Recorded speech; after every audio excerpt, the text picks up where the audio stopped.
ផ្ដើមឡើងនៃភាគទី1នេះយើងឃើញមានអ្នកចម្បាំងម្នាក់កំពុងប្រយុទ្ធជាមួយនឹងពពួកបិសាចយ៉ាងច្រើនដែលគេមានឈ្មោះថាទូនហ្វៃសាវតារបស់គេត្រឹមតែជាសិស្សសាលាធម្មតាម្នាក់តែប៉ុណ្ណោះកាលពី20ឆ្នាំមុនស្រាប់តែមានស៊ូប៊ីយ៉ាងច្រើនផ្ទុះលេចឡើងទូទាំងពិភពលោកទាំងមូលយ៉ាងណាមិញគេបានរស់នៅជាមួយនឹងភាពទន់ខ្សោយជាង20ឆ្នាំមកហើយគេបានចាក់ចេញពីសមាជិកគ្រួសារតែម្នាក់គត់ហើយរស់នៅជាមួយនឹងវិបដិសារីជារៀងរាល់ថ្ងៃព្យាយាមប្រយុទ្ធស្ទើរតែអស់កម្លាំងពីខ្លួនទៅហើយតែគេឆ្ងល់ខ្លាំងណាស់ហេតុអីបានជាមិនមានស្គៀបសាច់បិសាចទាំងអស់នេះបន្តិចសោះអញ្ចឹងមើលទៅគេនៅតែទន់ខ្សោយដូចដើមស្រែកពេញមួយទំហឹងបានអញ្ចឹងទៅហើយឆាប់បញ្ចប់ជីវិតរបស់គេតែម្ដងទៅភ្លាមនោះក៏ស្រាប់តែឮសំឡេងច្រាច់បែកឈាមខ្ចាយរួចហើយពេលដែលបើកភ្នែកឡើងម្ដងទៀតគេភ្ញាក់ផ្អើលខ្លាំងណាស់ថាតើនេះខ្លួនមិនទាន់ស្លាប់ទេឬសម្លឹងជុំវិញខ្លួនដឹងថានេះគឺជាបន្ទប់របស់គេកាលពី20ឆ្នាំមុនឯតាងឿងឆ្ងល់ថានេះអាចទៅរួចបានដោយរបៀបណាតើមានរឿងអ្វីទៅក្រឡេកឃើញរូបថតនឹងថ្ងៃខែក៏បានដឹងថានេះគឺជារូបរបស់គេនិងប្អូនស្រីទៅលេងឆ្នេរកាលពី20ឆ្នាំមុនយ៉ាងណាគេនៅតែឆ្ងល់ថានេះគឺជាសុបិនរឿងមួយក៏គេបានកើតជាថ្មីត្រឡប់មកកាន់20ឆ្នាំមុនវិញភ្លាមនោះស្រាប់តែនឹកឃើញស្ទុះទៅយ៉ាងលឿនបើសិនជានេះជាការពិតអញ្ចឹងប្អូនស្រីក៏គួរតែនៅរស់ដូចគ្នារំលឹកដល់រឿងកាលពីមុនមានស៊ូប៊ីមួយក្បាលសម្រុកចូលមកក្នុងផ្ទះដោយភ័យខ្លាចកំសាក់ខ្លាចស្លាប់គេបានទុកប្អូនស្រីចោលរត់ប្រះអាយុយករួចខ្លួនតែម្នាក់ឯងហើយចាប់តាំងពីពេលនោះមកគេបានរស់នៅជាមួយនឹងភាពសោកស្ដាយជារៀងរាល់ថ្ងៃប្រសិនបើនេះជារឿងពិតដែលគេត្រឡប់មកកាន់20ឆ្នាំក្រោយមែនលើកនេះគេនឹងការពារប្អូនស្រីដែលជាសមាជិកគ្រួសារតែម្នាក់គត់របស់គេឲ្យបានល្អមកដល់ឃើញប្អូនស្រីនៅមានជីវិតបែបនេះគេរំភើបខ្លាំងណាស់រំជួលចិត្តឡើងស្រក់ទឹកភ្នែកតែម្ដងប្អូនស្រីរបស់គេងឿងឆ្ងល់ហើយថាតើថ្ងៃនេះបងប្រុសរបស់គេមានបញ្ហាអីទៅដែលនាងមានឈ្មោះថាទួនស៊ីនយាប្អូនស្រីរបស់ទួនហ្វៃអញ្ចឹងដើម្បីឲ្យងាយស្រួលហៅអេដមីនសូមហៅថាស៊ីនយូអ្វីដែលទួនហ្វៃអាចនិយាយបាននៅពេលនេះត្រឹមតែពាក្យសុំទោសតែប៉ុណ្ណោះហើយក៏បានសន្យាថាគេនឹងការពារប្អូនស្រីឲ្យបានល្អរួចហើយក៏ថាគេមានការរវើទៅក្រៅបន្តិចនឹងប្រាប់ប្អូនស្រីឲ្យរងចាំនៅផ្ទះស៊ីនយូដែលហេតុជាប្អូនល្អញញឹមយល់ស្របនឹងសម្ដីរបស់បងប្រុសម៉ោង 11:30 នាទីព្រឹកនៅសល់ 12:30 នាទីទៀតចុងបញ្ចប់នៃពិភពលោកនឹងមកដល់តាមរយៈការចងចាំរបស់គេទួនហ្វៃក៏បានដឹងថាចុងបញ្ចប់នៃពិភពលោកនឹងកើតឡើងនៅព្រឹកថ្ងៃទី21ធ្នូអញ្ចឹងគេមិនមានពេលច្រើនទៀតនោះទេជំហានដំបូងគេត្រូវតែស្តុកទុកអាហារឲ្យបានគ្រប់គ្រាន់រៀបចំខ្លួនរួចក៏ប្រញាប់ចាក់ចេញទៅនៅហាងលក់ទំនិញឯនេះទួនហ្វៃទិញអីវ៉ាន់យ៉ាងច្រើនប៉ុណ្ណឹងមិនអស់ចិត្តថែមទាំងចង់ម៉ៅយកអីវ៉ាន់ពេញមួយឃ្លាំងតែម្ដងបុគ្គលិកហាងឆ្ងល់ខ្លាំងណាស់ថាតើទួនហ្វៃយកអីវ៉ាន់ច្រើនយ៉ាងនេះទៅដោយរបៀបណាទៅអញ្ចឹងទួនហ្វៃក៏ថាគេបានជួលឡានដឹកទំនិញរួចរាល់ហើយនៅតាមផ្លូវលោកពូតែកង់ឡានឆ្ងល់ខ្លាំងណាស់ថាតើទួនហ្វៃទិញអីវ៉ាន់ច្រើនយ៉ាងនេះយកទៅធ្វើអីទៅសួរថាតើគេមានគម្រោងចង់រត់ចោលស្រុកមែនទេមិនចង់វែងឆ្ងាយច្រើនទួនហ្វៃក៏ឆ្លើយចាក់បណ្ដោយតាមគាត់តែម្ដងទៅម៉ោង 20:00 នាទីយប់ពេលនេះនៅសល់4ម៉ោងទៀតចុងបញ្ចប់នៃពិភពលោកនឹងចាប់ផ្ដើមទួនហ្វៃបានត្រៀមអាវុធនិងផែនទីរួចជាស្រេចព្រោះពេលគ្រោះមហន្តរាយមកដល់ប្រព័ន្ធអ៊ីនធឺណិតមិនដំណើរការទៀតនោះទេភ្លាមនោះស្រាប់តែស៊ីនយូមកដល់ពីក្រោយទាំងមួម៉ៅក្តៅឆៅសួរទៅថាតើទួនហ្វៃកំពុងតែធ្វើអីទៅឲ្យគេបកស្រាយជាមួយនឹងរបស់របរទាំងអស់ដែលនៅពេញបន្ទប់នេះអ្វីដែលធ្វើឲ្យនាងមួម៉ៅបំផុតនោះគឺគេបានចាយទ្រព្យសម្បត្តិគ្រួសារអស់បាត់ទៅហើយឃើញប្អូនស្រីកាចយ៉ាងនេះទួនហ្វៃក៏រៀងអញើតបន្តិចដែរអញ្ចឹងក៏ថាប្រសិនបើគេប្រាប់ថាបន្តិចទៀតចុងបញ្ចប់នៃពិភពលោកនឹងមកដល់ប្អូនស្រីប្រកាសជានឹងមិនជឿនោះទេឮអញ្ចឹងស៊ីនយូមិនជឿពិតមែនថែមទាំងកើតថាបងប្រុសប្រហែលជាឈឺសរសៃប្រសាទហើយអញ្ចឹងទួនហ្វៃក៏បន្តទៀតថាមិនថាឯងជឿឬក៏មិនជឿនោះទេនៅប៉ុន្មានម៉ោងទៀតឯងប្រកាសជាដឹងដោយខ្លួនឯងហើយឥឡូវនេះស្រូបយកខ្យល់បរិសុទ្ធឲ្យហើយទៅទួនហ្វៃក៏បន្តកើតតែម្នាក់ឯងទៀតថានៅសប្តាហ៍ក្រោយមនុស្សជាង 90% នឹងស្លាប់ឬក៏ខ្លាចទៅជាស៊ូប៊ីហើយមនុស្សដែលនៅសេសសល់នឹងវិវត្តខ្លួនលើសពីធម្មតាយ៉ាងពេញលេញនៅរយៈពេល7ថ្ងៃក្រោយនៅតាមផ្លូវឯនេះវិញប្រមាប់ម្នាក់កំពុងតែដើរតាមផ្លូវសុកភ្លាមនោះស្រាប់តែមានស៊ូប៊ីឆ្កែមួយក្បាលហក់មកខាំត្របាក់គេក្រឹបនៅក្នុងទីក្រុងឯនេះក៏កំពុងវឹកវរយ៉ាងខ្លាំងមនុស្សដេញខាំគ្នាដូចជាសត្វចម្លែកយ៉ាងអញ្ចឹងឃើញអញ្ចឹងស៊ីនយូតក់ស្លុត និងឆ្ងល់ខ្លាំងណាស់ថាតើហេតុអីបានជាពួកគេដេញខំគ្នាបែបនេះទៅវិញទួនហ្វៃក៏ប្រាប់ទៅថាពួកគេទាំងអស់នេះបានប្រែទៅជាស៊ូប៊ីបាត់អស់ទៅហើយអវសាននៃពិភពលោកបានចាប់ផ្ដើមជាផ្លូវការហើយភ្លាមនោះស្រាប់តែមានអ្នកមីងចាច់ខាងម្នាក់គោះទ្វារសុំជំនួយពីពួកគេទួនហ្វៃឯណែកំពុងតែស្រឡាំងកាំងយ៉ាងខ្លាំងកាលពីជីវិតមុនដោយសារតែពួកគេជួយគាត់នេះឯងទើបបានជាគេត្រូវបាត់បង់ប្អូនស្រីឥឡូវនេះហេតុការណ៍មួយនេះបានកើតឡើងម្ដងទៀតហើយស៊ីនយូដោយហេតុតែមានចិត្តល្អ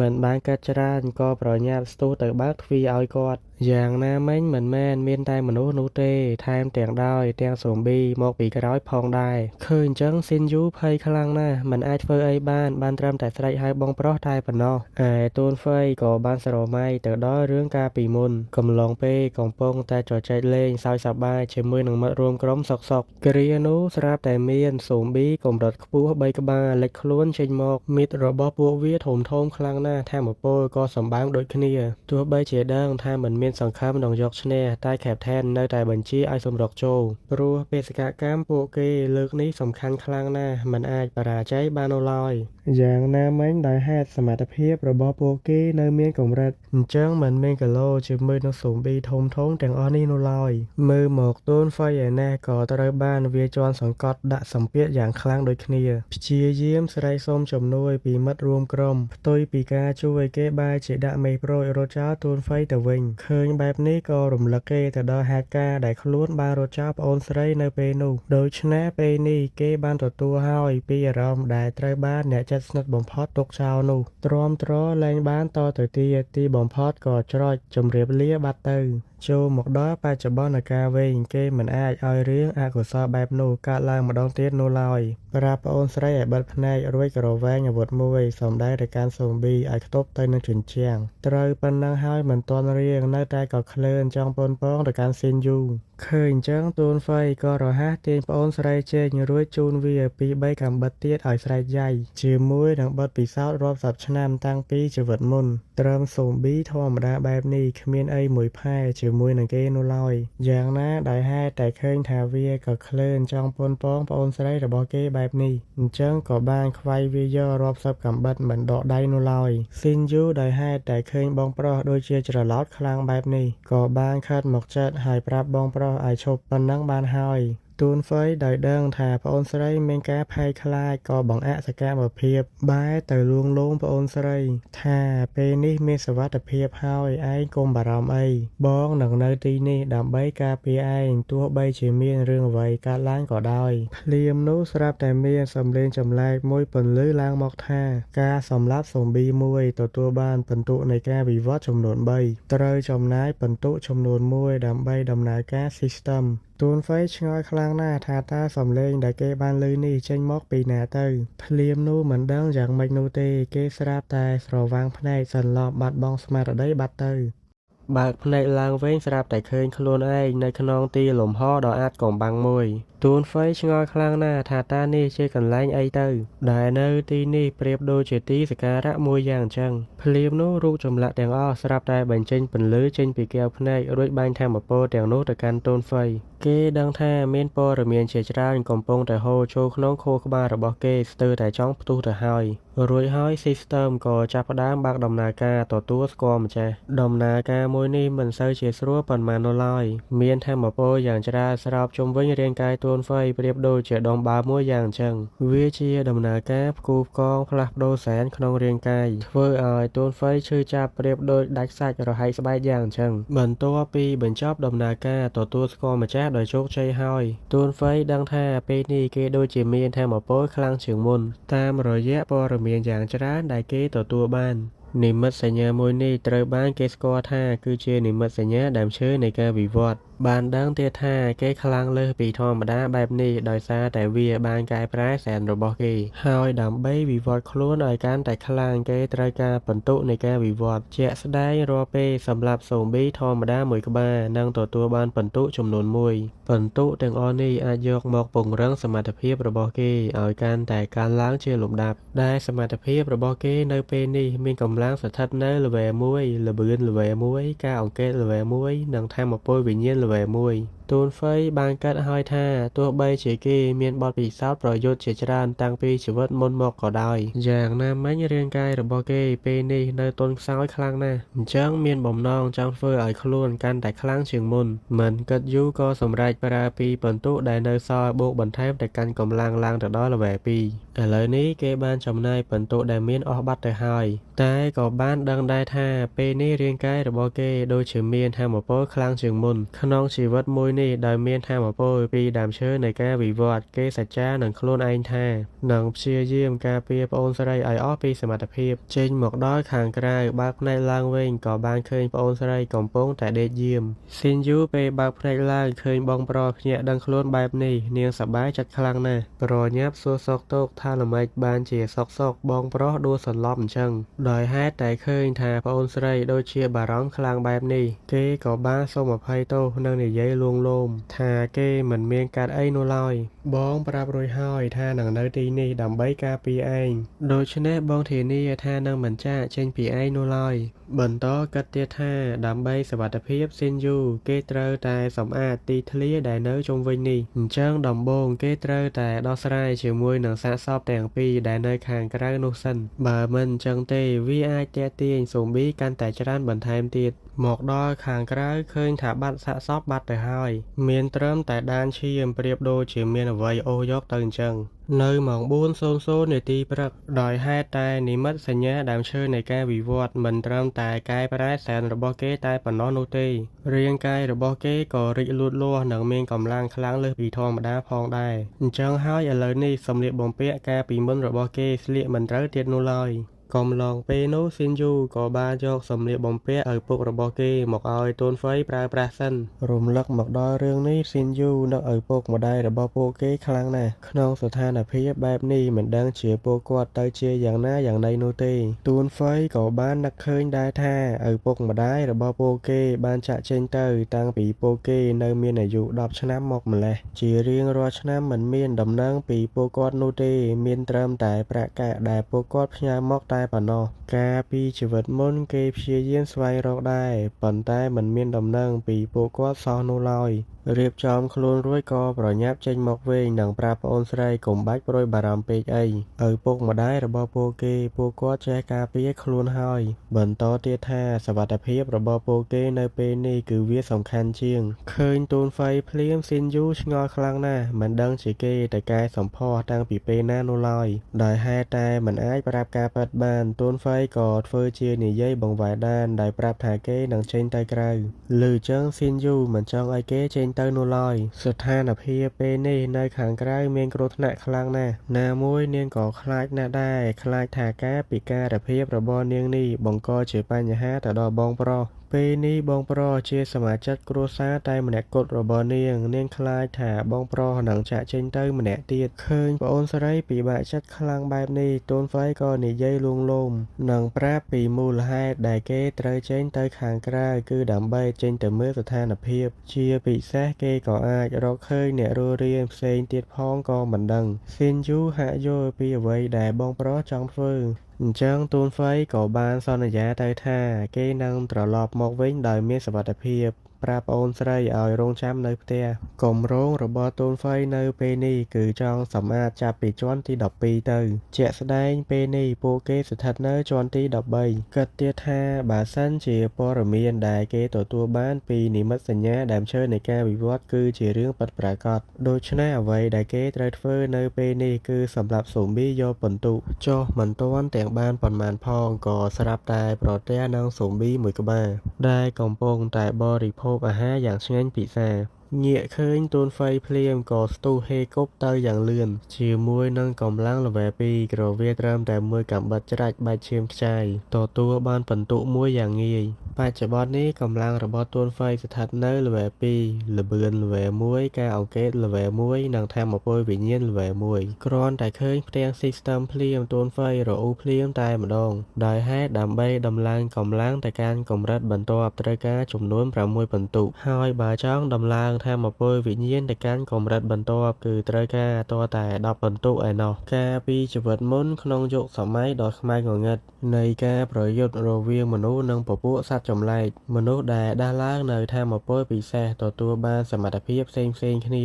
យ៉ាងណាមិញថាមពលដែលពិសេសជាងគេគឺជាថាមពលវិញ្ញាណឬក៏សមត្ថភាពផ្លូវចិត្តអ្នកដែលដាស់ឡើងនៅថាមពលវិញ្ញាណអាចនិយាយបានថាគឺជាអ្នកខ្លាំងយ៉ាងពិតប្រាកដអញ្ចឹងឥឡូវនេះបើសិនជាគេចង់ដាស់ឡើងនៅថាមពលពិសេសគឺត្រូវការថាមពលវិញ្ញាណទៅដល់ level 10ឯណោះដូច្នេះទូនហ្វៃសម្រេចថាទុករឿងថាមពលវិញ្ញាណនេះមួយឡែកសិនដោយផ្ដោតទៅលើកម្លាំងជាមុនហើយអ្វីដែលគេត្រូវធ្វើបន្តទៀតគឺស្វែងរកបន្ទុកចូលមកដល់ខាងក្នុងបន្ទប់មួយឃើញថាសភាពដូចជាល្បាត់ល្បាយខ្លាំងមែនតែម្ដងជាពិសេសដានឈាមនិងប្រឡៅកសត្វដែលបាត់ម្ចាស់តាមការអង្កេតរបស់គេទូនហ្វៃសង្ស័យថានៅខាងក្នុងបន្ទប់ទឹកមិនសូវស្រួលនោះទេតែជាក់ស្ដែងនៅក្នុងបន្ទប់ទឹកគឺគ្រាន់តែជានារីម្នាក់ដែលមិនដឹងជាដេកសន្លប់ឬក៏យ៉ាងណានោះឡើយភ្លេចខ្លួនបន្តិចស្រាប់តែមានស៊ុំប៊ីមួយក្បាលចង់ឆ្មក់ខាំគេតែទូនហ្វៃក៏ប្រតិកម្មលឿនក្រវាមួយកាំបិតបញ្ជូនវាទៅបើកលុយនិងទទួលបានបន្ទុកថែមមួយទៀត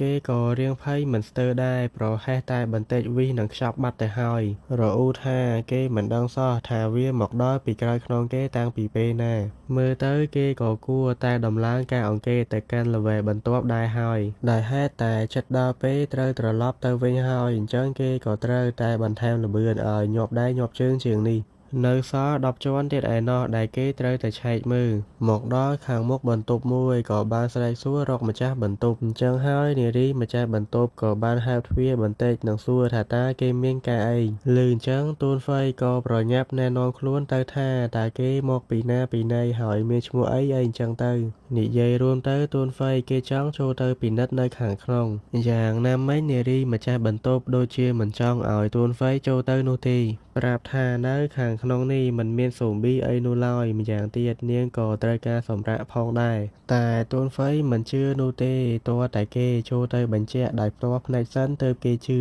ចរចាគ្នាចុះឡើងនារីម្ចាស់បន្ទប់ក៏យល់ព្រមឲ្យទូនហ្វៃចូលទៅពិនិត្យមើលនៅខាងក្នុងចូលមកដល់ខាងក្នុងទូនហ្វៃមិនបានឃើញមានស៊ូប៊ីអីនោះទេតែអ្វីដែលគេចាប់អារម្មណ៍គឺជារូបថតគ្រួសារ3នាក់ដែលមានប្តីនិងកូនរបស់នាងអញ្ចឹងហើយទូនហ្វៃក៏បានសួររកប្តីនិងកូនរបស់នាងថាតើពេលនេះពួកគេនៅឯណាទៅឮអញ្ចឹងនាងក៏បានប្រាប់តែថាលោកប្តីរបស់នាងបានទៅយកកូនរបស់នាងចេញពីរៀនឥឡូវនេះពួកគេមិនទាន់មកវិញនោះឡើយនាងពិតជាបារម្ភនឹងពួកគេខ្លាំងណាស់បន្តទៀតថាទូនហ្វៃបានពិនិត្យមើលរួចរាល់ហើយមិនមានអីនោះទេម្យ៉ាងទៀតគេចូលមកក្នុងបន្ទប់នាងដោយកាន់កាំបិតទាំងយប់បែបនេះធ្វើឲ្យនាងភ័យខ្លាចខ្លាំងណាស់អញ្ចឹងហើយទូនហ្វៃក៏បានសូមអភ័យទោសចំពោះកំហុសឆ្គងនិងប្រាប់ឲ្យនាងថែរក្សាសុវត្ថិភាពរៀបនឹងចេញទៅវិញទៅហើយក៏ស្រាប់តែឮសំឡេងចម្លែកចេញពីក្នុងបន្ទប់មួយនារីម្ចាស់បន្ទប់ឯណោះព្យាយាមឃាត់ដោយថានៅក្នុងនោះមិនមានអីនោះទេ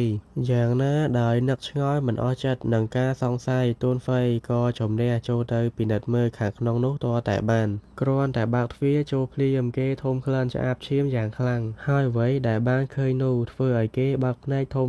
ដកអាវុធចេញមកប្រុងប្រៀបខ្លួនចំណែកឯនារីម្ចាស់បន្ទប់ក៏ហៀបនឹងសំពងទូនហ្វៃពីក្រោយដូចគ្នាបន្តពីភាគមុនអ្វីដែលទួនហ្វៃបានឃើញគឺជាកូនស៊ូប៊ីមួយក្បាលដែលមានសាកសពបុរសម្នាក់នៅនឹងដៃដែលតំណងជាឪពុករបស់គេនឹងឯងរីឯនារីម្ចាស់បន្ទប់លបមកពីក្រោយចង់ធ្វើស៊ីទៅកាន់អ្នកក្លាហានរបស់យើងតែគេក៏រហ័សគេចផុតចំណែកឯកូនស៊ូប៊ីមួយនោះទៀតសោតវាក៏បានស្ទុះមកវាយប្រហារអ្នកក្លាហានរបស់យើងដូចគ្នាជាមួយនឹងបទពិសោធន៍កាលពីជីវិតមុនដូច្នេះត្រឹមតែកូនស៊ូប៊ីមួយក្បាលគឺមិនអាចធ្វើអីគេបាននោះទេនារីម្ចាស់បន្ទប់ឃើញបែបនេះក៏ប្រញាប់ចូលមករារាំងមិនចង់ឲ្យទួនហ្វៃធ្វើអីទៅកាន់កូនរបស់គាត់នោះទេទោះជាដឹងថាកូនកាចសាហាវយ៉ាងណាប៉ុន្តែទឹកចិត្តជាម្ដាយគឺគ្រាន់តែគិតថាកូនគ្រាន់តែឈឺតែប៉ុណ្ណោះប៉ុន្តែអាកូនស៊ូប៊ីមួយនោះមិនបានចងចាំម្ដាយទៀតនោះឡើយវាបានស្ទុះវាយប្រហារចាក់ទម្លុះទ្រូងនារីជាម្ដាយទាំងកំរោល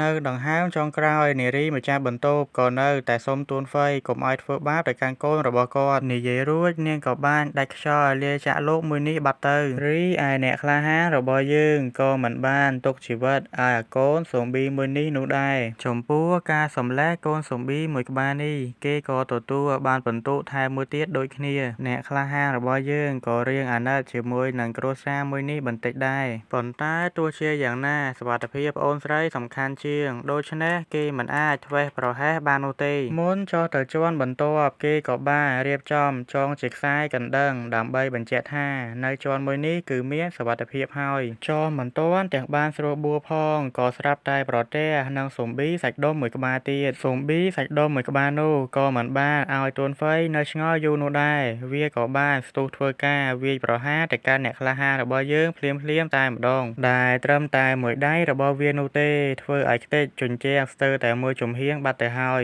រីឯអ្នកក្លាហានរបស់យើងដែលគេចផុតក៏ភ្ញាក់ផ្អើលនឹងកម្លាំងដ៏ខ្លាំងរបស់វាមិនស្ទើរនោះដែរបើធៀបទៅនឹងកម្លាំងត្រឹមតែលេវែល 2របស់គេនេះគឺមិនអាចដោះស្រាយជាមួយនឹងអាស៊ូមប៊ីមួយនេះបាននោះទេមិនទាន់ទាំងដកដង្ហើមបានស្រួលបួលផងក៏ស្រាប់តែទទួលបានការវាយប្រហារពីស៊ូមប៊ីថ្មីមួយទៀតដែលនេះគឺជាស៊ូមប៊ីឆ្កែមួយក្បាលចំណុចពិសេសរបស់ស៊ូមប៊ីសត្វមិនថាល្បឿនការស្ដាប់និងការហិតក្លិននោះទេគឺសិតសឹងតែខ្លាំងលើសពីស៊ូមប៊ីធម្មតាបន្ទាប់ពីក្រហើមដាក់អ្នកក្លាហានរបស់យើងរួចហើយស៊ូមប៊ីឆ្កែមួយនោះក៏បានស្ទុះមកវាយប្រហារអ្នកក្លាហានរបស់យើងម្ដងទៀតដែលបង្កឲ្យគេមានរបួសយ៉ាងខ្លាំងរីឯដំណក់ឈាមរបស់អ្នកក្លាហានទួនហ្វៃដែលបានស្រក់ចុះទៅខាងក្រោមគឺបានទាក់ទាញទៅដល់ពពួកស៊ុំប៊ីយ៉ាងច្រើនជាមួយនឹងស៊ុំប៊ីយ៉ាងច្រើនដែលនៅខាងក្រោមនោះអ្នកក្លាហានរបស់យើងមិនសូវជាព្រួយប៉ុន្មាននោះទេអ្វីដែលជាបញ្ហាដ៏ធំបំផុតគឺជាស៊ុំប៊ីទាំងពីរដែលនៅចំពោះមុខគេនេះក្រឡេកមកមើលស៊ុំប៊ីសាច់ដុំវែងវាក៏បានបើកការវាយប្រហារទៅកាន់អ្នកក្លាហានរបស់យើងទាំងកំរោលរីឯអ្នកក្លាហានរបស់យើងក៏មិនមែនជាដំឡូងមូលគេក៏បានក្រវាកាំបិតវាយប្រហារទៅកាន់ស៊ុំប៊ីសាច់ដុំមួយនោះវិញប៉ុន្តែគឺថាអត់មានស្គៀបសាច់សូម្បីតែបន្តិចគឺប្រៀបដូចជាម៉ាស្សាឲ្យគេយ៉ាងអញ្ចឹងឃើញដូច្នេះមិននៅចាំយូរក៏ប្រញាប់ប្រើក្បាច់ប្រចាំគ្រួសារគឺដាក់មេប្រូចនឹងឯងទោះជាស្ថិតនៅក្នុងស្ថានភាពគ្រោះថ្នាក់យ៉ាងណាក៏នៅតែកើតពីប្អូនស្រីជាសំខាន់អញ្ចឹងអ្វីដែលគេត្រូវធ្វើនៅពេលនេះគឺត្រូវតែបញ្ឆោតពពួកស៊ុំប៊ីទាំងអស់នេះឲ្យទៅកាន់តែឆ្ងាយកាន់តែល្អនៅតាមផ្លូវក៏ឆ្លៀតសំលេះស៊ុំប៊ីអាចកអាចែមប៉ុន្មានក្បាលដែលនៅរារាំងពីមុខគេរួចហើយឆ្លៀតឱកាសដែលអាស៊ុំប៊ីសាច់ដុំភ្លេចខ្លួនគេក៏ប្រញាប់ចូលទៅលាក់ខ្លួននៅខាងក្នុងបន្ទប់មួយអញ្ចឹងអ្នកក្លាហានរបស់យើងគេក៏បានកើតថាស៊ុំប៊ីនៅពេលនេះគឺដូចជាខ្លាំងខុសពីធម្មតាបើធៀបទៅនឹងជីវិតមុនរបស់គេនៅគ្រាដំបូងបែបនេះគឺមិនទាន់មានស៊ុំប៊ីវិវត្តខ្លួនខ្លាំងដល់ថ្នាក់នេះនោះទេប៉ុន្មានដង្ហើមក្រោយមកស៊ុំប៊ីទាំងពីរក៏បានដើរតេះតាមកកាន់បន្ទប់អ្នកក្លាហានរបស់យើងដែលកំពុងតែលាក់ខ្លួនជាមួយនឹងសមត្ថភាពហិតក្លិនរបស់ស៊ុំប៊ីឆ្កែមិនទាំងបានប្រមាណផងទីបំផុតពួកវាក៏បានរកឃើញអ្នកក្លាហានរបស់យើងនាទីដែលផ្លឹកនឹងការភ្ញាក់ផ្អើលក៏បណ្ដាលឲ្យស៊ុំប៊ីសាច់ដុំដើរមួយដៃចំពេញមួយទំហឹងទៅកាន់អ្នកក្លាហានរបស់យើងដែលបណ្ដាលឲ្យធ្លាក់ធ្លុះជញ្ជាំងទៅដល់ជាន់ខាងក្រោមដែលបង្កជាភាពភ្ញាក់ផ្អើលទៅដល់ស៊ុំប៊ីដែលនៅជាន់នោះស្រាប់ដោយរបួសយ៉ាងធ្ងន់ធ្ងរបានធ្វើឲ្យអ្នកក្លាហានរបស់យើងសន្លប់ស្រមើស្រមៃធ្លាក់លិចលង់ទៅដល់ទីដ៏ងងឹតមួយដោយនឹកកើតថាខ្លួនឯងជាជនបរាជ័យជាកាកសំណល់ដែលមានឱកាសជាលើកទី2ហើយប៉ុន្តែនៅតែមិនអាចកែប្រែកំហុសរបស់ខ្លួនបានភ្លាមដោយក្តីស្រឡាញ់ចំពោះប្អូនស្រីបានជំរុញឲ្យអ្នកក្លាហានរបស់យើងមានឆន្ទៈប្រយុទ្ធឡើងវិញ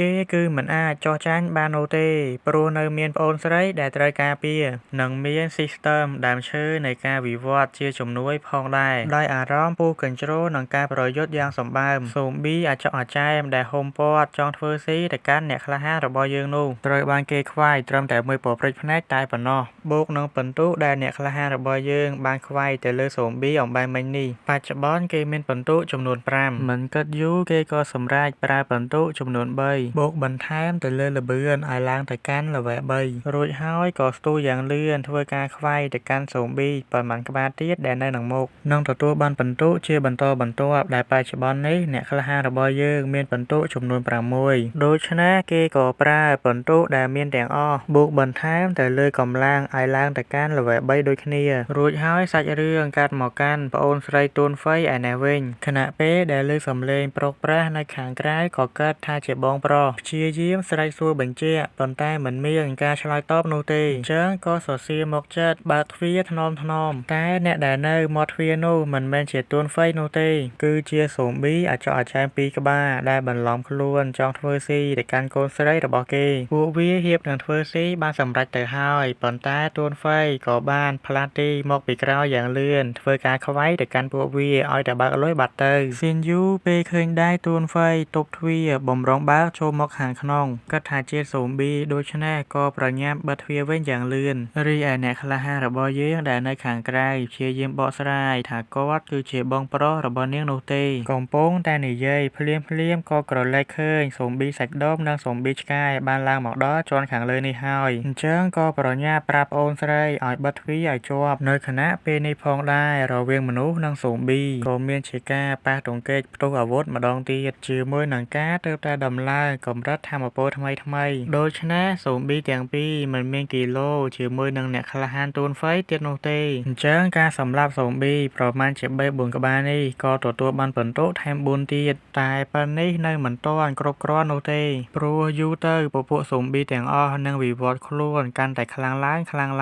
ដូច្នេះគេក៏ត្រូវការពិន្ទុជាច្រើនទៀតសម្រាប់បង្កើនថាមពលឲ្យកាន់តែខ្លាំងដូចគ្នាទោះបីជាគេមិនសូវដឹងច្រើនអំពីដើមឈើនៃការវិវត្តនោះក៏ដោយប៉ុន្តែយ៉ាងណាវាបានធ្វើឲ្យគេកើនឡើងថាមពលពីមួយកម្រិតទៅមួយកម្រិតនិយាយរួចក៏ចាប់ផ្ដើមយុទ្ធនាការធ្វើការខ្វាយសូប៊ីពីមួយជាន់ទៅមួយជាន់ចំណាយពេលពេញមួយយប់ទីបំផុតក៏បានធ្វើការខ្វាយសូប៊ីទាំងអស់ពេញមួយអគារបានឲ្យជោគជ័យដោយហេតុថាចេញមកយូរហើយអញ្ចឹងក៏ប្រញាប់ត្រឡប់ទៅវិញព្រោះខ្លាចថាប្អូនស្រីព្រួយបារម្ភមុននឹងចេញទៅក៏ឆ្លៀតគោកដុំថ្មសំលេះសូប៊ីដែលនៅខាងក្រៅរបងនោះឲ្យបានតែបើកលុយមួយទៀតបាត់ទៅរួចហើយក៏ទទួលបានពិន្ទុថែមជាធម្មតាកាត់មកខាងក្នុងអគារស្នាក់ឯណែវិញខណៈពេលដែលកំពុងតែងូតទឹកក៏បានគិតថាការសម្លាប់សូប៊ីអំបែងមិញនេះមិនបានពិន្ទុច្រើនដូចដែលគេបានរំពឹងទុកនោះទេអញ្ចឹងក៏បានគិតថានឹងធ្វើការប្រមាញ់នៅអគារផ្សេងទៀតគិតចុះឡើងគេក៏សម្រេចប្រើពីពិន្ទុបូកបន្ថែមទៅលើការអង្កេតឲ្យឡើងទៅកាន់ level 2ដែលបច្ចុប្បន្ននេះគេមានកម្លាំង level 3 ល្បឿន level 3ការអង្កេត level 2និងថាមពលវិញ្ញាណ level 1បន្ទាប់ពីស្លៀកពាក់រួចរាល់ក៏បានដើរទៅសួរប្អូនស្រីដែលនៅអង្គុយនៅយកខាងក្រៅថាហេតុអីបានជាស្មាននេះហើយនាងមិនទាន់ចូលទៅសម្រាកទៀតអញ្ចឹងស៊ីនយូក៏បានតបទៅវិញដោយសារតែនាងបានឃើញព័ត៌មានដែលផ្សាយពីការរីករាលដាលនៃវីរុសសូប៊ីទូទាំងពិភពលោកពេលនេះមនុស្សជាតិកំពុងតែប្រឈមមុខនឹងគ្រោះមហន្តរាយដែលមិនធ្លាប់មានតាំងពីមុនមកដោយសារតែរឿងទាំងអស់នេះហើយបានជានាងមានអារម្មណ៍មិនល្អគេងមិនលក់អីអញ្ចឹងទៅលើបែបនេះទួនហ្វៃក៏បានលួងលោមប្អូនស្រីថាគ្រប់យ៉ាងគឺតែងតែមានដំណោះស្រាយហើយក៏សន្យាទោះបីជាមានរឿងអ្វីកើតឡើងក៏ដោយគឺគាត់នឹងការពារប្អូនស្រីឲ្យបានល្អអញ្ចឹងក៏បានសួរបញ្ជាក់ថាតើប្អូនស្រីជឿជាក់លើបងប្រុសដែរទេឯស៊ីនយូក៏បានតបវិញថាជឿគឺជឿហើយប៉ុន្តែនាងក៏បារម្ភពីបងប្រុសខ្លាំងណាស់ដែរនាងបារម្ភពីគេពេញមួយថ្ងៃហើយខ្លាចថាគេមិនត្រឡប់មកវិញបើសិនជានាងអាចដើរបានធម្មតានាងពិតជាចង់ជួយបងប្រុសខ្លាំងណាស់នាងមិនចង់អង្គុយបន់ស្រន់ហើយរងចាំនៅតែផ្ទះនោះទេឃើញបែបនេះទួនហ្វៃក៏បានប្រាប់ទៅប្អូនទៀតថាកុំឲ្យនាងបារម្ភអីប្រហែលជាប្អូនស្រីមានឱកាសអាចដើរបានធម្មតាឡើងវិញតែស៊ីនយូហាក់មិនជឿនោះឡើយប្រាប់បងប្រុសកុំបាច់និយាយលួងលោមនាងអីព្រោះការពិការភាពពីកំណើតមិនអាចព្យាបាលបាននោះទេអញ្ចឹងទួនហ្វៃក៏បានកាត់ក្នុងចិត្តតែម្នាក់ឯងថាវាគឺអាចទៅរួចដរាបណាដែលប្អូនស្រីអាចដាស់ឡើងថាមពលពិសេសបានហើយនៅយប់នេះផងដែរគឺនឹងមានអាចផ្កាយជាច្រើនធ្លាក់មកដល់លើភពផែនដីនេះមិនត្រឹមតែសូប៊ីចាប់ផ្ដើមវិវត្តនោះទេមនុស្សជាតិក៏ឈានទៅដល់បរិបទថ្មីមួយទៀតដូចគ្នាដែលនៅការពីជីវិតមុនរបស់គេត្រូវបានគេស្គាល់ថាគឺជាយុគសម័យសៀវភៅវិវរណៈហើយចំពោះអត្ថន័យរបស់វា បែបមិនវិញ admin ក៏មិនសូវជាយល់ប្រមាណនោះដែរដោយសារតែប្រាចេញមកឃើញអញ្ចឹងឯងកំពុងតែកើតភ្លាមក៏ឮសំឡេងស៊ីនយូស្រែកប្រាប់បងប្រុសថាឲ្យឆាប់មើលទៅមានអាចផ្កាយជាច្រើនបានធ្លាក់ចុះមកអញ្ចឹងទូនហ្វៃក៏បានដឹងសារធាតុដែលផ្លាស់ប្ដូរជោគវាសនាមនុស្សជាតិបានធ្លាក់មកដល់ហើយដែលអាចផ្កាយទាំងអស់នេះជាប្រភពថាមពលពិសេសឯថាមពលនេះទៀតសោតវានឹងសាយភាយទៅកាន់សូប៊ីទាំងអស់ឲ្យវិវត្តខ្លួនទៅកាន់មួយកម្រិតទៀតហើយមនុស្សអាចប្រើស្នូលថាមពលរបស់សូប៊ីដាស់ឡើងនៅថាមពលពិសេសបានបើមានស្នូលថាមពលកាន់តែច្រើននោះសមត្ថភាពក៏កាន់តែកើនឡើងជាបន្តបន្ទាប់ដូចគ្នាក្រោយឃើញថាមានបំណែកអាចផ្កាយមួយដុំធ្លាក់នៅក្បែរតំបន់ដែលខ្លួនរស់នៅអញ្ចឹងក៏មានបំណងថានឹងទៅទីនោះជាមួយនឹងល្បឿនល្វែ3របស់គេទួនហ្វៃក៏បានគិតថាចំណាយពេលត្រឹមតែ3ថ្ងៃប៉ុណ្ណោះគេនឹងទៅដល់ទីនោះហើយអញ្ចឹងក៏សម្រេចថានឹងចេញទៅព្រឹកស្អែកនេះតែម្ដងដើម្បីទៅយកត្បូងប្រភពថាមពលសម្រាប់ប្អូនស្រីលើកនេះគេគឺត្រូវតែជោគជ័យភ្លាមអាកាសធាតុប្រែជាចុះត្រជាក់យ៉ាងខ្លាំងឯស៊ីនយូក៏កំពុងតែតក់ស្លុតចំពោះអ្វីដែលខ្លួនបានឃើញអញ្ចឹងទួនហ្វៃក៏បានដឹងដែរថាតាមអ្វីដែលគេបានចាំមិនគួរណាអាកាសធាតុប្រែជាចុះត្រជាក់យ៉ាងខ្លាំងបែបនេះនោះទេហើយក៏មិនដឹងថាត្បូងប្រភពថាមពលមួយនោះមានប្រតិកម្មចំពោះស៊ីនយូឬក៏អត់នោះឡើយដូច្នេះទួនហ្វៃក៏បានសច្ចាថាយ៉ាងណាប្អូនស្រីគឺត្រូវតែអាចដើរបានក្នុងពេលឆាប់នេះបន្តពីភាគមុនពេលដឹងថាទួនហ្វៃចង់ចេញទៅខាងក្រៅស៊ីនយូភ្ញាក់ផ្អើលខ្លាំងណាស់មិនចង់ឲ្យគេចេញទៅនោះទេតែទួនហ្វៃនៅតែចង់ទៅព្រោះរឿងលើកនេះគឺសំខាន់ខ្លាំងណាស់សម្រាប់ពួកគេទាំងពីរនិងមនុស្សជាតិទាំងមូលរួចហើយក៏បានប្រាប់ឲ្យប្អូនស្រីរងចាំបន្តិច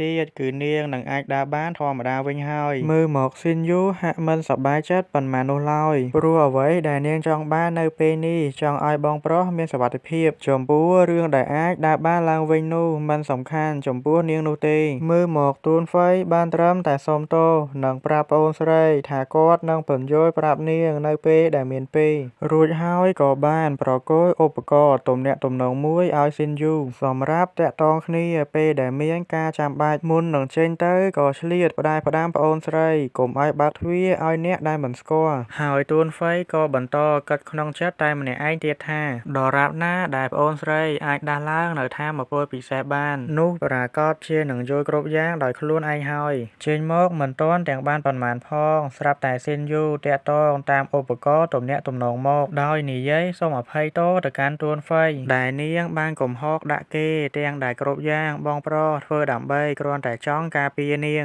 តែទួនហ្វៃមិនបានយកទោសប៉ីអ្វីនោះទេព្រោះគេក៏យល់ពីការព្រួយបារម្ភរបស់ប្អូនស្រីចុះមកដល់ជាន់ខាងក្រោមក៏បានប្រាប់ប្អូនស្រីថាឲ្យនៅរងចាំដំណឹងល្អពីគាត់អញ្ចឹងស៊ីនយូក៏បន្តប្រាប់ឲ្យទួនហ្វៃគេលូកដៃចូលទៅក្នុងហោប៉ៅដែលនាងបានលួចទុកខ្សែចងសក់ឲ្យទៅគេរួចហើយក៏បានប្រាប់បងប្រុសថាត្រូវតែសន្យានឹងនាងថានឹងត្រឡប់មកវិញមុនពេលមេឃងងឹតអញ្ចឹងទួនហ្វៃក៏មិនបានបដិសេធគឺយល់ព្រមតាមការសន្យាមួយនេះបន្ទាប់ពីធ្លាក់អាចផ្កាយទីក្រុងទាំងមូលស្ទើរតែខ្ទេចខ្ទីអស់បាត់ទៅហើយជាមួយនឹងបទពិសោធន៍ដែលធ្លាប់ឆ្លងកាត់កាលពីជីវិតមុនអញ្ចឹងទួនហ្វៃក៏បានដឹងថានៅពេលថ្ងៃមិនសូវមានសូប៊ីច្រើនប៉ុន្មាននោះទេនៅតាមផ្លូវព្រោះពួកវាមួយចំនួនធំត្រូវបានទាក់ទាញប្រមូលផ្ដុំគ្នានៅកន្លែងដែលមានត្បូងប្រភពថាមពលភ្លាមនោះក៏មានសូប៊ីនៅក្រោមឡានចង់បើកការវាយប្រហារទៅកាន់គេតែទួនហ្វៃក៏រហ័សលូតគេចទាន់រួចហើយក៏បានធ្វើការខ្វាយទៅកាន់ពួកវាវិញកាត់មកកាន់កន្លែងមួយទៀតក៏បានឮ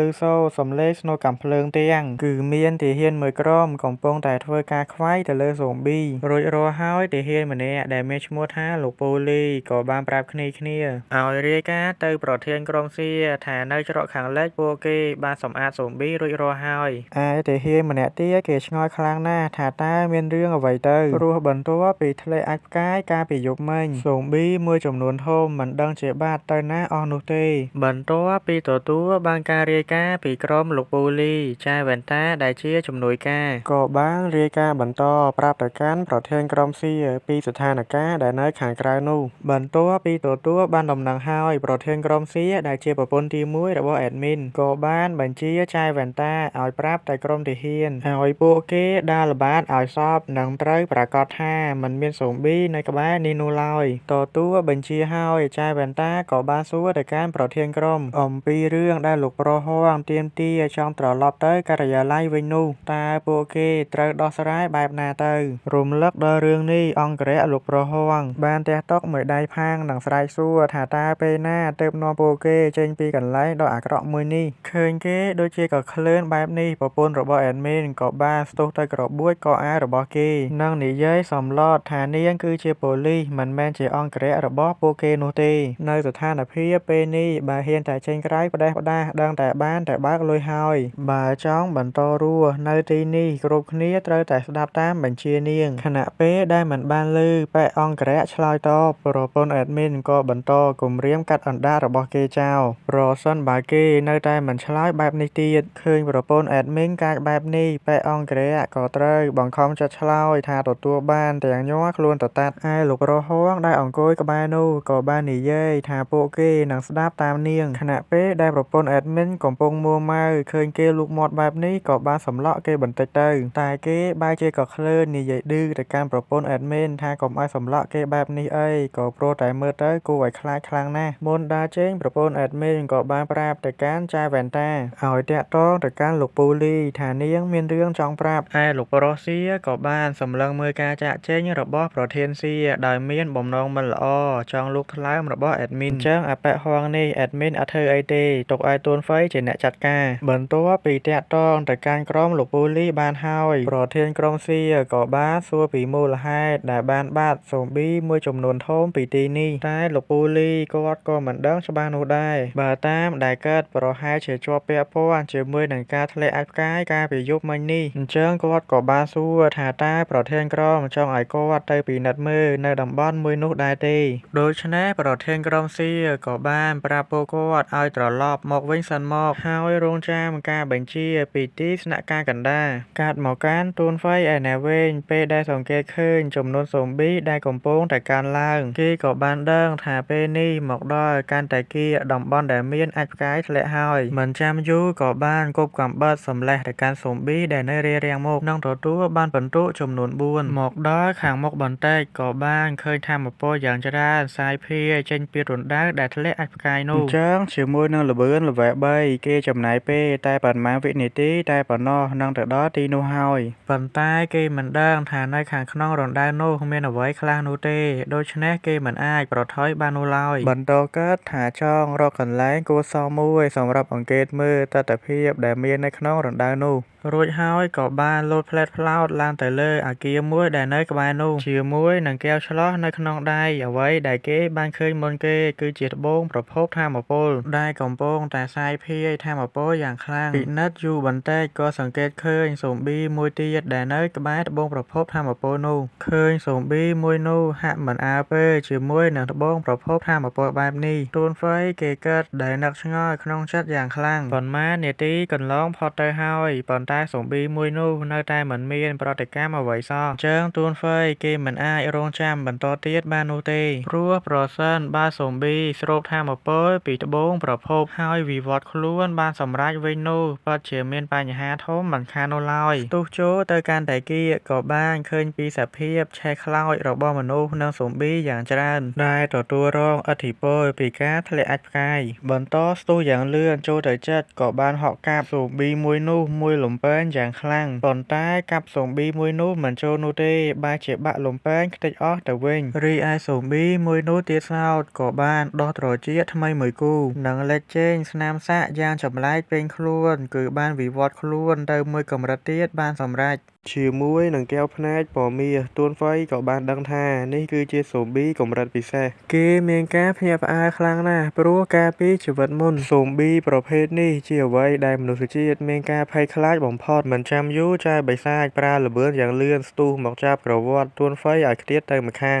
រួចហើយបញ្ចេញឫសឈើយ៉ាងច្រើនចង់ហុំព័ទ្ធទៅលើគេតែគេក៏បានដកកូនកាំបិតចេញមកកំទេចឫសឈើទាំងអស់នេះទាន់ចំពោះស៊ូប៊ីប្រភេទនេះវាចេះតែវាយប្រហារមួយមុខគត់រីឯល្បឿននិងថាមពលរបស់វាអាចបន្តកើនឡើងជាបន្តបន្ទាប់ស៊ូប៊ីប្រភេទនេះប្រៀបដូចជាសត្វចម្លែកដែលកើតមកដើម្បីតែប្រយុទ្ធយ៉ាងអញ្ចឹងតែទួនហ្វៃគេឆ្ងល់ខ្លាំងណាស់ហេតុអីបានជាស៊ូប៊ីខ្លាំងបែបនេះមានវត្តមានលឿនយ៉ាងនេះទៅវិញកិច្ចពីការវាយប្រហារបណ្ដានិងបន្តគិតបណ្ដាទៀតថាគេត្រូវតែរកវិធីដើម្បីយកត្បូងប្រភពរួចហើយប្រញាប់ចាក់ចេញទៅវិញឲ្យលឿនស្របពេលដែលចៅស៊ូប៊ីប្រើឫសឈើវាយប្រហារកាន់តែខ្លាំងឡើងតែទួនហ្វៃបានត្រឹមតែទប់ទល់តែប៉ុណ្្នឹងឯងគេមួម៉ៅនឹងចៅស៊ូប៊ីម្នាក់នេះមិនស្ទើរនោះទេតែចៅស៊ូប៊ីបែរជាញញឹមយ៉ាងប្រព្រាយទៅកាន់ទួនហ្វៃបន្តកិច្ចពីការវាយប្រហាររបស់ចៅស៊ូប៊ីទាំងប្រផិតប្រផោយរួចហើយក៏បានកាត់ទៀតថាមានស៊ូប៊ីខ្លាំងកាលពីម្សិលមិញហើយថ្ងៃនេះមានស៊ូប៊ីកម្រិតពិសេសទៀតទាំងអស់នេះសុទ្ធតែខុសពីអ្វីដែលគេបានដឹងកាលពីជីវិតមុនទួនហ្វៃគេឆ្ងល់ខ្លាំងណាស់ថាតើនេះប្រវត្តិសាស្ត្របានផ្លាស់ប្ដូរតើមែនទេភ្លាមគេស្រាប់តែសង្កេតឃើញចំហាយថាមពលដែលបញ្ជូនចេញពីត្បូងប្រភពថាមពលទៅកាន់ចៅស៊ូប៊ីគេកាន់តែឆ្ងល់ថែមមួយកម្រិតទៀតថាតើនេះមានរឿងអ្វីកើតឡើងទៅហើយស៊ូប៊ីកម្រិតពិសេសម្នាក់នេះជាអ្នកការពារដែលបង្កើតឡើងដោយត្បូងប្រភពថាមពលតើមែនទេបើបែបនេះមែនមានន័យថាវាមិនអាចចេញឆ្ងាយពីត្បូងប្រភពថាមពលបាននោះទេគាត់រួចក៏ប្រញាប់គេចចេញឆ្ងាយពីចៅស៊ូប៊ីយ៉ាងលឿនតែចៅស៊ូប៊ីមិនព្រមដោះលែងទួនហ្វៃងាយនោះទេបានបើកការវាយប្រហារទៅពីក្រោយដែលបណ្ដាឲ្យដាច់ខ្សែចុងសក់ដែលស៊ីនយូប្រគល់ឲ្យគេរួចហើយគេក៏បានកំទេចឫសឈើទាំងអស់នោះចេញមកដល់ខាងក្រៅបានដោយជោគជ័យតែក៏ត្រូវរបួសខ្លាំងមិនស្ទើរនោះដែរស្របពេលដែលចៅស៊ូប៊ីមិនអាចចេញពីតំបន់ដែលខ្លួនការពារបានត្រឹមតែស្រែកមួម៉ៅតែឯងតែប៉ុណ្្នឹងឯងអញ្ចឹងទួនហ្វៃក៏ច្បាស់ក្នុងចិត្តហើយថាស៊ូប៊ីកម្រិតពិសេសម្នាក់នេះគឺជាអ្នកការពារត្បូងប្រភពថាមពលពិតមែនអញ្ចឹងបើចង់បានត្បូងប្រភពថាមពលគឺត្រូវតែវាយឲ្យឈ្នះនាងសិនបើចូលទៅវាយត្រង់វាគ្រោះថ្នាក់ខ្លាំងពេកអញ្ចឹងគេត្រូវតែកាត់រកវិធីផ្សេងរួចហើយក៏បានដកលោហិតមួយសតែនចេញមកដែលគេរកបានកាលពីម្សិលមិញដែលទួនហ្វៃគេមានគម្រោងចង់ធ្វើអ្វីមួយជាមួយនឹងលោហិតមួយសតែននេះមួយសន្ទុះក្រោយមកក៏បានបើកម៉ូតូមួយគ្រឿងសម្ដៅទៅកាន់កន្លែងចៅស៊ូប៊ីដែលមានអមទៅដោយស៊ូប៊ីយ៉ាងច្រើននៅពីក្រោយគេនឹងនិយាយថាតើចៅស៊ូប៊ីត្រៀមខ្លួនហើយឬនៅសម្រាប់ទទួលអំណោយរបស់គេដោយសារតែនាងមិនអាចចេញឆ្ងាយបានអញ្ចឹងគេនឹងរកមិត្តមួយចំនួនសម្រាប់លេងជាមួយនឹងនាងជិះចូលទៅគៀករណ្ដៅក៏បានក្រវែងស្តែនលោហិតឡើងទៅលើរួចហើយបង្ហោះម៉ូតូទៅតាមគំទេចវាចោលដែលបណ្ដាឲ្យដំណក់លោហិតប្រៀបដូចជាទឹកភ្លៀងស្រោចស្រពទៅលើចៅស៊ូប៊ីរីឯស៊ូប៊ីដែលទួនហ្វៃបញ្ឆោតមកនោះនាំគ្នាសម្រុកហក់កន្ទ្រប់ទៅលើចៅស៊ូប៊ី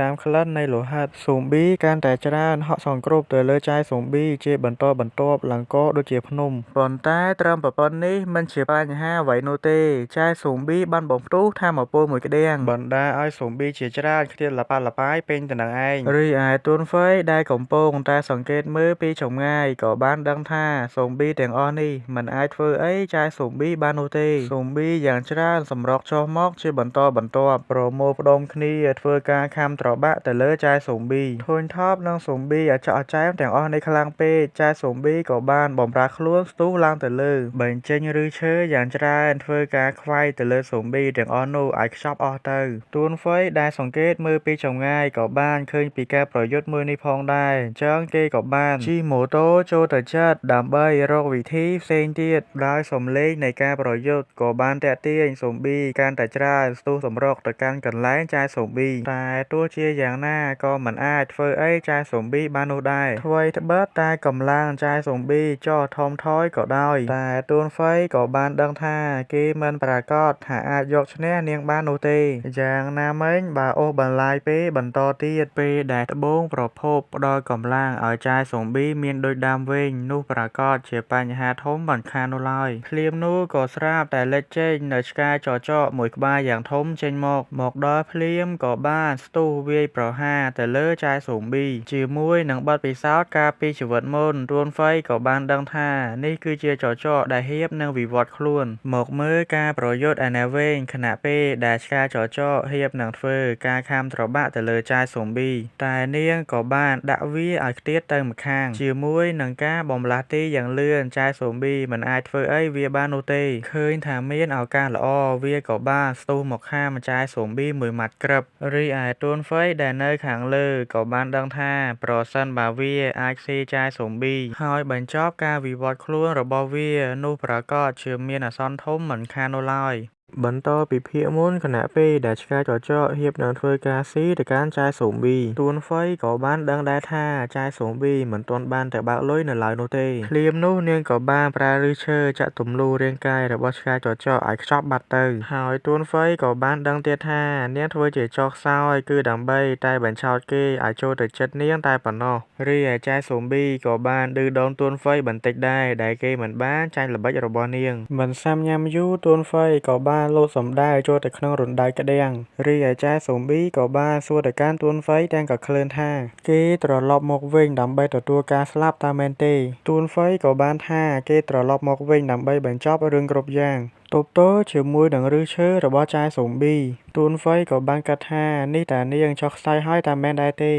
ចាយស៊ុំប៊ីក៏បានបញ្ចេញឫសឈើរញ៉េញរណោងយ៉ាងច្រើនរបស់ខ្លួននិងស្រែកឲ្យគេឆាប់ទៅនរកទៅជាមួយនឹងការអង្កេតល្វែ2ទួនហ្វៃក៏បានដឹងថាគេអាចតាមទាន់ល្បឿនរបស់នាងកុំតិចឫសឈើបណ្ដានឹងប្រាប់ទៅចាយស៊ុំប៊ីបណ្ដាថាល្បឿនរបស់នាងមិនជាការគំរាមកំហែងសម្រាប់គេទៀតនោះទេឯចាយស៊ុំប៊ីមិនបានខ្វល់នៅតែក៏ឃ្លើនហក់ទៅក៏ត្រូវទួនហ្វៃកាត់ផ្ដាច់ដៃរបស់នាងបានយ៉ាងផុយរួមផ្សំជាមួយនឹងសម្ដីឌឺដងរបស់ទួនហ្វៃបានធ្វើឲ្យចាយស៊ុំប៊ីខឹងយ៉ាងខ្លាំងស្រែកទាំងកំហឹងថានាងនឹងបំបែកសាកសពរបស់គេថាមពលយ៉ាងសម្បើមដែលចាយស៊ុំប៊ីបញ្ចេញមកធ្វើឲ្យទួនហ្វៃភ័យមិនស្ទើរនោះទេនឹងគិតថាតើនាងមានកម្លាំងលាក់កំបាំងតើមែនទេសម្លឹងឃើញថាមពលចេញពីត្បូងប្រភពទៅកាន់ចាយស៊ុំប៊ីក៏បានដឹងថានាងទទួលបានថាមពលពីត្បូងប្រភពមួយនេះឯងប្រែរូបរាងទៅជាបិសាចរុក្ខជាតិយ៉ាងធំពោពេញទៅដោយកំហឹងពេញខ្លួននៅពេលនេះក្នុងចិត្តរបស់នាងគឺមានតែការសម្លាប់មួយមុខគត់ប្រើដៃយ៉ាងធំបើកការវាយប្រហារទៅកាន់ទួនហ្វៃយ៉ាងខ្លាំងនៅពេលនេះអ្វីដែលគេអាចធ្វើបានគឺមានតែការគេចតែប៉ុណ្ណោះឬឈើយ៉ាងច្រើនរបស់ចាយបិសាចក៏នៅតែដេញតាមបើកការវាយប្រហារយ៉ាងប្រកៀកប្រកិតទៅកាន់ទួនហ្វៃរត់ចិត្តដល់មករណ្ដៅក៏កើតថាចង់ដកថយចេញពីទីនេះសិនតែគេមិនអាចគេចចេញពីទីនេះបាននោះទេព្រោះចាយបិសាចបានប្រើឫសឈើស្កាក់ផ្លូវរបស់គេមុនបាត់ទៅហើយព្រោះនាងមិនអាចឲ្យគេរួចខ្លួនជាលើកទី2បាននោះទេប្រើឫសឈើយ៉ាងច្រើនសម្រុកវាយប្រហារទៅកាន់ទួនហ្វៃចាក់ដូចជាផ្លែកាំបិតឯទួនហ្វៃបានត្រឹមតែព្យាយាមគេចយ៉ាងរហ័សហើយគេក៏បានដឹងទៀតថាបើនៅតែបែបនេះគឺគេប្រកាសជាចប់របស់នាងមិនខាននោះឡើយដូច្នេះគេគឺត្រូវតែកាត់រកមធ្យោបាយឲ្យបានលឿនបំផុតភ្លេចខ្លួនបន្តិចស្រាប់តែឫសឈើមួយដើមស្រួចប្រៀបដូចជាផ្លែកាំបិតទុះសំដៅមករកគេយ៉ាងលឿនដូចជាភ្លេចបន្ទោភ្លាមនោះស្រាប់តែលើសំឡេងជ្រុចដំណក់លោហិតក៏ចាប់ផ្ដើមស្រក់ចុះមកមិនទាន់ទាំងវាយប្រហារទៅដល់ទួនហ្វៃផងចាយស៊ុំប៊ីក៏បានក្អួតឈាមទាំងកធន់និងខ្ទុះសរសៃឈាមដួលខ្ពាកបាត់ទៅទួនហ្វៃគេឆ្ងល់ខ្លាំងណាស់ថាតើមានរឿងអ្វីកើតឡើងទៅមើលទៅរាងកាយរបស់នាងមិនអាចទ្រាំទ្រង់ថាមពលដ៏សម្បើមដើម្បីបន្តប្រយុទ្ធបានទៀតនោះទេទោះជាស្ថិតនៅដង្ហើមចង្រិតតែចាយស៊ុំប៊ីនៅតែឆ្លៀតលួចបើកការវាយប្រហារទៅកាន់ទួនហ្វៃតែនាងមិនអាចធ្វើអីគេបាននោះទេនាងដូចជាមិនអស់ចិត្តនោះទេនិងឆ្ងល់ខ្លាំងណាស់ថាតើហេតុអីបានជាមនុស្សចង់បានត្បូងប្រភពថាមពលអញ្ចឹងទួនហ្វៃក៏បានថានាងមិនចាំបាច់ចង់ដឹងនោះទេរួចហើយក៏បានស្ទុះទៅកាប់កំទេចជើងទាំងទ្វេរបស់នាងឃើញថាចាយបិសាចដូចជានៅមិនទាន់អស់ចិត្តគេក៏បានប្រើកាំបិតចាក់ទម្លុះភ្នែកធ្វើឲ្យនាងស្រែកដោយក្តីឈឺចាប់យ៉ាងខ្លាំងដោយសេចក្តីឈឺចាប់យ៉ាងខ្លាំងនាងក៏បានប្រើឫសឈើវាយប្រហារទៅកាន់ទួនហ្វៃទាំងកំរោលអញ្ចឹងទួនហ្វៃក៏បានគំទេចឫសឈើបណ្ដានិងបន្តនិយាយបណ្ដាថាយើងទាំងអស់គ្នាមានអ្វីដែលត្រូវការពាររៀងខ្លួនដោយសារតែអ្នកម្ខាងទៀតមានកម្លាំងខ្លាំងជាងគេបានជ្រើសរើសផ្លូវខុសហើយវិបដិសារីការសោកស្ដាយបានតាមលងបន្លាចគេរហូតដល់ថ្ងៃស្លាប់គេបានរៀនពីវាអស់រយៈពេលជាង20ឆ្នាំមកហើយដូច្នេះគេគឺយល់ពីអ្វីដែលនាងព្យាយាមប្រយុទ្ធការពាររហូតដល់ស្លាប់ និយាយរួចគេក៏បានសម្លេះចាយស៊ុំប៊ីឲ្យរលាយខ្លួនបានតែបើកលុយបាត់ទៅជាមួយនឹងការសម្លេះស៊ុំប៊ីកម្រិតពិសេសពូជដើមទួនហ្វៃក៏ទទួលបានចំនួន100ពិន្ទុទួនហ្វៃគេស្មានមិនដល់នោះទេថាអាចទទួលបានពិន្ទុបានច្រើនយ៉ាងនេះនោះអញ្ចឹងបើត្បូងប្រភពថាមពលទាំងអស់សុទ្ធតែមានអ្នកការពារដូច្នេះគេមិនអាចមើលស្រាលបានទៀតនោះទេទោះជាយ៉ាងណាគេអាចទទួលបានត្បូងប្រភពថាមពលមួយដុំដូច្នេះស៊ីនយូប្រកាសជានឹងអាចដើរបានឡើងវិញឆាប់ៗនេះគ្រាន់តែលោកដៃប៉ះត្បូងប្រភពថាមពលបន្តិចរបួសរបស់គេក៏ស្រាប់តែធូរស្បើយឡើងជាលំដាប់ជាមួយថាមពលដ៏អស្ចារ្យបែបនេះគេក៏បានដឹងទៀតថាស៊ីនយូប្រកាសជាអាចដើរឡើងនៅថាមពលពិសេសឆាប់ៗនេះដោយខ្លាចថាប្អូនស្រីរងចាំយូរអញ្ចឹងគេក៏ប្រញាប់ចាកចេញត្រឡប់ទៅវិញស្របគ្នានោះទួនហ្វៃគេស្រាប់តែឮសំឡេងចម្លែកចេញពីក្នុងពោះរបស់ឆ្កែចចកភ្លាមពោះរបស់វាក៏ស្រាប់តែព្រុសទាំងលេចចេញនៅកូនឆ្កែពណ៌លឿងមួយក្បាលដ៏សែនខ្ជូតកឹបចេញមកទួនហ្វៃគេមិនចង់ជឿនោះទេដែលវាអាចផ្ដល់កំណើតឲ្យកូនបានព្រោះជាធម្មតាពពួកស៊ូប៊ីមិនមានសមត្ថភាពក្នុងការបន្តពូជនោះទេនៅពេលដែលខ្លាចទៅជាស៊ូប៊ីទារកនៅក្នុងផ្ទៃត្រូវប្រែទៅជាថាមពលស្រូបយកទៅដោយម្ដាយចំណែកឯចចកមួយនេះវិញប្រហែលជាវាត្រូវបានស្លាប់មុនពេលដែលរំលាយកូនក្នុងផ្ទៃទៅជាថាមពលដូច្នេះគេឆ្ងល់ខ្លាំងណាស់ថាតើកូនឆ្កែមួយក្បាលនេះបានទទួលថាមពលទាំងអស់របស់ម្ដាយវាដែរទេក្នុងស្ថានភាពបែបនេះវាពិតជាកម្រខ្លាំងណាស់រីឯកូនឆ្កែក៏បានដើរតេះតាទៅសង្ងំដេកយ៉ាងស្កប់ស្កល់នៅលើដៃរបស់ទួនហ្វៃអញ្ចឹងគេក៏មានបំណងចង់បង្វឹកហាត់វាទៅជាដៃគូប្រយុទ្ធនិងបន្តគិតទៀតថានៅពេលដែលវាបើកភ្នែកឡើងឃើញខ្លួនមុនគេនោះវាប្រកាសជាចាត់ទុកគេជាគ្រួសារនិងស្មោះត្រង់ចំពោះគេជានិច្ចកូនឆ្កែឯណេះក្រោយបើកភ្នែកឃើញទួនហ្វៃវាសប្បាយចិត្តខ្លាំងណាស់ដោយគិតថាគេជាអាណាព្យាបាលរបស់ខ្លួនអញ្ចឹងក៏បានលិតមុខជាការរាក់ទាក់ទួនហ្វៃឯណេះក៏សប្បាយចិត្តមិនស្ទើរនោះដែរដែលគេទទួលបានសត្វចិញ្ចឹមបែបនេះដូច្នេះគេក៏បានដាក់ឈ្មោះឲ្យវាថាជីមបូដោយហេតុតែជីមបូទើបតែកើតអញ្ចឹងក៏ត្រូវការសម្រាកច្រើនដូច្នេះគេក៏បានដាក់ឲ្យវាសម្រាកនៅក្នុងកាបូបជាមួយនឹងត្បូងប្រភពបន្ទាប់ក៏ប្រញាប់ចាកចេញទៅវិញព្រោះថាពេលយប់គឺពិបាកធ្វើដំណើរខ្លាំងណាស់សាច់រឿងកាត់មកកាន់ម៉ោង 7:00 នាទីយប់ឯនេះវិញចំហាយថាមពលដែលបំភាយចេញពីត្បូងប្រភពបានតាក់ទាញទៅដល់ស៊ូប៊ីយ៉ាងច្រើនទួនហ្វៃដែលកំពុងតែធ្វើដំណើរយ៉ាងញាប់ជើងក៏បានគិតថាតាមរយៈការស្រូបថាមពលពីត្បូងប្រភពមួយថ្ងៃមកនេះប្រហែលជាមានស៊ូប៊ីមួយចំនួនវិវត្តខ្លួនទៅកម្រិតបន្ទាប់បានសម្រេចបាត់ទៅហើយធ្វើដំណើរសុកគេស្រាប់តែអកសើចាប់ប្រាំងងក់ព្រោះថាមានបិសាចកណ្ដុរមញូថេធំជាច្រើននៅស្កាក់ពីមុខផ្លូវរបស់គេលោតផ្លេតផ្លោតគេចទៅម្ខាងគ្រាន់តែឃើញគេភ្លាមបិសាចកណ្ដុរទាំងអស់នោះបានសម្រុកបើកការវាយប្រហារទៅលើគេទាំងកំរោលទួនហ្វៃគេក៏បានរហ័សកិច្ចយ៉ាងលឿនហក់ទៅទុំនៅលើបង្គោលភ្លើងដោយហេតុតែបិសាចកណ្ដុរមានចំនួនច្រើនខ្លាំងពេកដូច្នេះទួនហ្វៃគេមិនអាចប្រយុទ្ធតទល់ជាមួយនឹងពួកវាបាននោះទេអញ្ចឹងក៏បានកើតរកកន្លែងសុវត្ថិភាពលាក់ខ្លួនសិនបន្ទាប់សាច់រឿងកាត់មកកាន់កន្លែងប្រធានក្រុមស៊ីឯនេះវិញចាជំនួយការក៏បានប្រាប់ទៅប្រធានក្រុមឲ្យនាងទៅសម្រាកបន្តិចទៅព្រោះតាំងពីកើតរឿងស៊ុំប៊ីអុកឡុកនេះមកនាងមិនទាន់បានសម្រាកនោះទេប្រធានក្រុមក៏បានថានាងមិនអីនោះទេនឹងបានប្រាប់ឲ្យលោកពូលីនិងកូនក្រុមរបស់គាត់ទៅសម្រាកវិញចុះភ្លាមនោះចៅប្រធានក្រុមស៊ីស្រាប់តែភ្ញាក់ផ្អើលយ៉ាងខ្លាំងពេលដែលឃើញទួនហ្វៃកំពុងតែរត់សម្ដៅមកអញ្ចឹងក៏បានបញ្ជាចៅវិនទៅប្រាប់ក្រុមលោកពូលីឲ្យពួកគេត្រៀមខ្លួនធ្វើសកម្មភាពព្រោះថាមានអ្នករស់រានមានជីវិតផ្សេងទៀតសង្កេតយូរបន្តិចក៏ប្រទះឃើញបិសាចកណ្ដុរយ៉ាងច្រើនដេញតាមពីក្រោយគេអញ្ចឹងក៏បានឃាត់ចៅវិនថាកុំបាច់ទៅប្រាប់លោកពូលីនិងកូនក្រុមរបស់គាត់អី